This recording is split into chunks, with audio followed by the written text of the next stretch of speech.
ஆக்சுவலா இது முட்டாள்தனமா எதுவும் தெரிஞ்சுக்காம இருக்கிறது தான் நமக்கு சாதகமா இருக்கு. அந்த காவியா செத்தாலும் பரவாயில்ல, நமக்கு அந்த டைமண்ட்ஸ் தான் முக்கியம்.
உனக்கு ஒண்ணு இல்ல, நீ நல்லதானே இருக்க?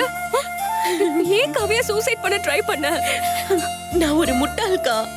நான் முட்டாள்தான். முட்டாள்தனமா தான் நான் இது வரைக்கும் எல்லாத்தையும் பண்ணிட்டேன். என்ன மன்னிச்சிருங்கக்கா. காவியா, என்ன நீ ஏன் கால விழுந்துட்டு இருக்க? என்ன ஆச்சு உனக்கு? உங்களை நான் சரியாவே புரிஞ்சுக்கலக்கா. நான் உங்களுக்கு பண்ண தப்பு எல்லாத்துக்கும் நான் எவ்வளவு மன்னிப்பு கேட்டாலும் பத்தாதுக்கா. உன்னோட உண்மையான குணம் தெரியாம அந்த விக்ரம் பேச்சு கேட்டு உன்னை எதிரியாவே பார்த்துட்டேன். அதனால நான் பண்ண தப்புக்கெல்லாம் என்ன மன்னிச்சிருங்கக்கா.